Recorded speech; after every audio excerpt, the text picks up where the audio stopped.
Lecturas de tabaquería. El placer de leer en voz alta.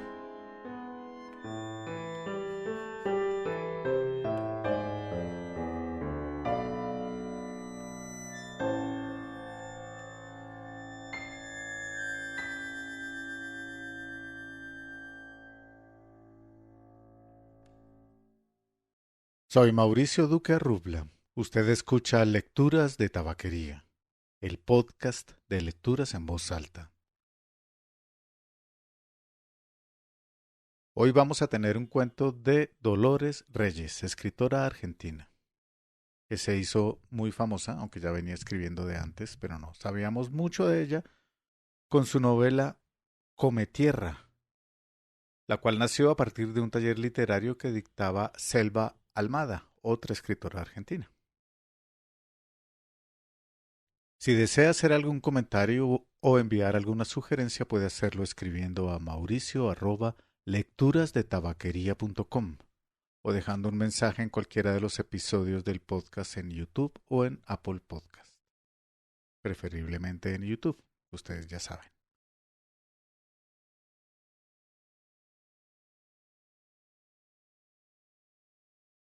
Muelle, por Dolores Reyes. Me espantaba pensar que si marcaba el lodo con el pie, la marca no se borraría nunca. Me parecía que en ese lugar todo estaba bien como estaba y no quería dejar mis huellas. Buscaba que el río, el cielo y las islas fuesen los que sellaran su presencia en nosotros. Nadaba alejándome de la orilla. El fondo del río es pringoso, me decía la abuela, y yo la escuchaba porque era raro que hablara de algo que no fuera Dios. Por las tardes ella leía su Biblia a escondidas, lejos de nuestros ojos, aprovechando que era la única que quedaba dentro de la casa. De noche, cuando papá apagaba las luces, ella sacaba una vela, la encendía y hacía que se derritiese la cera vieja del fondo de una lata.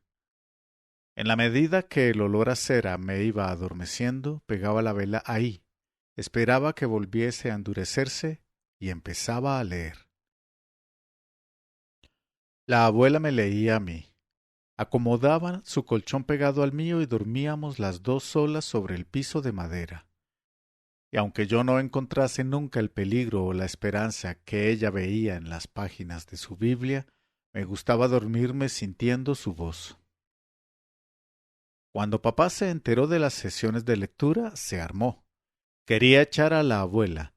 Decía que no era porque me leyera a escondidas, sino que la mujer era un peligro, que con las velas iba a encender la casa.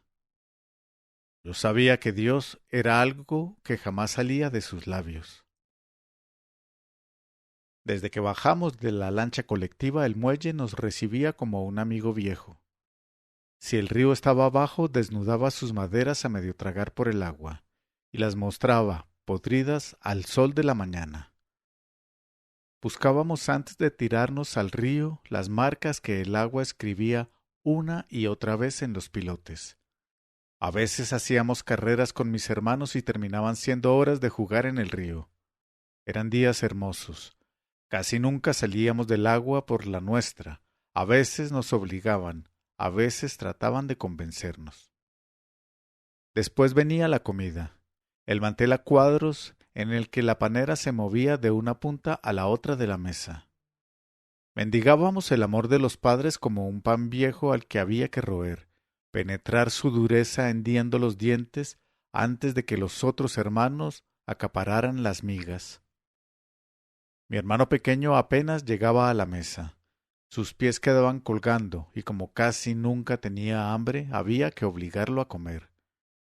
El otro era el más fuerte, se sentaba siempre al lado de papá.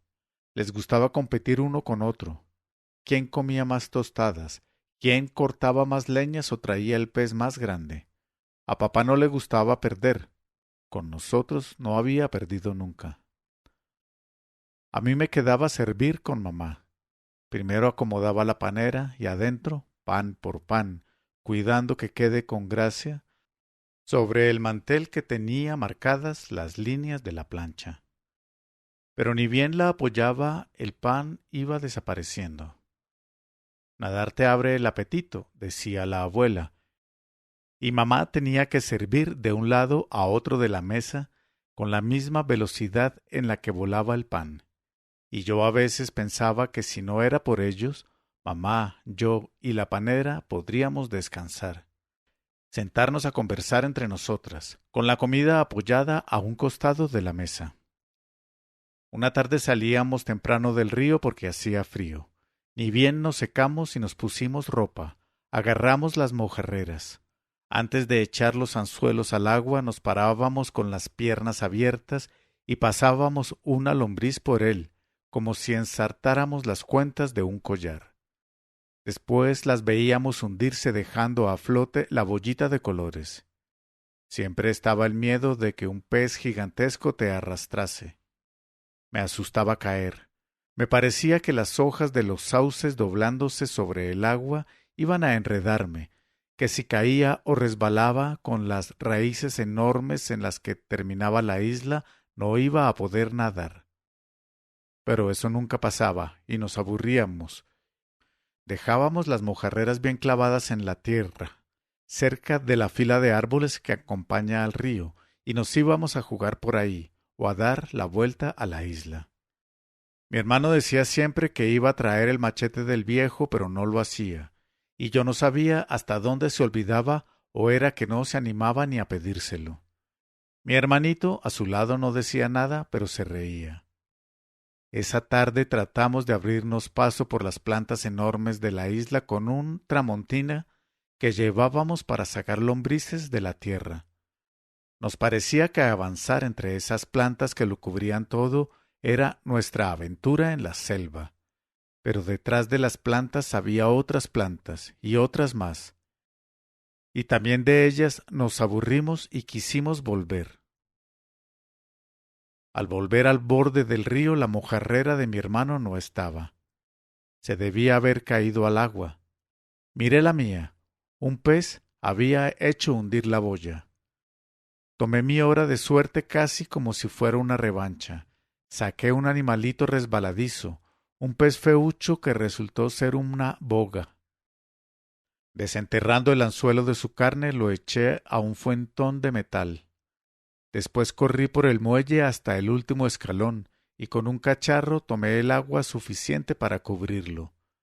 Los tres nos quedamos un rato sobre las maderas viendo a mi pez respirar arriba del muelle, dando vueltas al fuentón enloquecido. Pero de la caña de mi hermano no había ni rastro. Miramos hacia la casa. Papá encendía la bomba de agua con el bidón de querosene.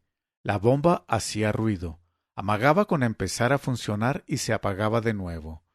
El combustible solo alcanzaba para quemar la poca paciencia del viejo. Papá estaba recaliente. Tenés que escaparte, le dije a mi hermano. ¿Sabes lo que te va a hacer cuando descubra que la perdiste? Mi hermanito, al lado suyo, ya no sonreía. Él me miró. Si dijo algo no me acuerdo. Solo el sonido de los pájaros y mi voz insistiendo que lo mejor era que se fuera porque la iba a ligar. Cuando vino mamá yo ya estaba sola. Miró de reojo el fuentón en el que custodiaba mi tesoro y me dijo: «Eso no se come. Tira a ese bicho al agua». Después buscó algo cerca mío. Solo vio al pequeño de mis hermanos sentado al final del muelle, balanceando sus piernitas sobre el agua. ¿Y tu hermano? Solo levanté y bajé los hombros en un gesto mínimo y seguí mirando a mi pez. Mi pescado empezaba a boquear en el fuentón y yo no quería alejarme de él ni por un momento. Mientras tanto adivinaba los pasos de mamá a mis espaldas, buscando a mi hermano entre los árboles con la vista. Después se fue alejando más allá, hasta que desde el muelle no podíamos verla. Mamá volvió al rato, todavía estaba calmada. «Vamos», me dijo, «se debe haber ido para adentro». Me costó dejar el muelle. Yo sabía que adentro mi hermano no estaba, y antes de entrar en la casa apoyé el fuentón en el pasto y la dejé a mamá pasar sola por la puerta. Al rato papá y ella salieron hechos dos bolas de nervios. Mamá se alejó hacia la parte de atrás de la casa. Papá vino hacia mí. Yo seguía mirando mi pez. Me puso su mano en la cabeza y me dijo: «Se está muriendo, le falta el aire. Guárdamelo para carnada».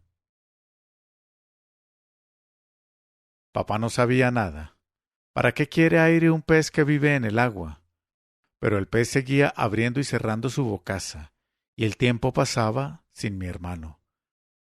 Pensé que a él sí podía estar faltándole el aire y salí corriendo hacia el muelle con el fuentón en las manos. Corrí hasta el final de las maderas y donde el muelle se acababa me doblé. Di vuelta el fuentón. El agua con el pez cayó al río. Lo vi alejarse flotando.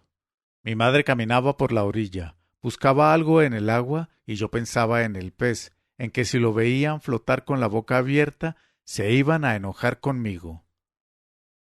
Papá lo quería para carnada de peces más grandes y yo no había querido dárselo. Preferí devolverlo al agua, pero el que en vez de nadar mi pez flotara no me pareció algo bueno. Era la hora de la cena. Mamá por fin se había liberado del mantel, pero caminaba al borde del río como si estuviera rodeando la mesa. Miraba al agua y yo no sabía qué buscaba, pero trataba de acompañarla. «Se habrá caído», le escuché decir ensimismada. Y yo también bajé los ojos hacia el agua con miedo de encontrar la cabeza rubia de mi hermano asomando por el agua como la flor de los camalotes. Mamá me miró con los ojos grandes de la boga. Atrás de ella, una lancha oscura atravesaba el río como un cuchillo, y chupaba el color del paisaje como si fuera un agujero negro. Yo ya había visto la lancha almacén, pero un funeral en el agua nunca. Por primera vez me cayó la ficha de que la vida podía cortarse, que no éramos eternos como prometía el libro ese de la abuela. Mi hermano no aparecía y empezaba a anochecer. No sé las lágrimas, el tiempo espeso y oscuro que lo buscamos. Pero mi hermano volvió cuando el cielo ya estaba lleno de estrellas y murciélagos pequeños que daban vueltas por arriba de la casa. Nunca supe por qué no me acusó de haberlo convencido para que se fuera, pero a mi hermano lo salvó algún bicho del monte. El animal se le atravesó en el camino. Era grande y se le aflojaron las piernas. Ese día, entre los dientes del animal y las garras enojadas de papá, mi hermano eligió volver.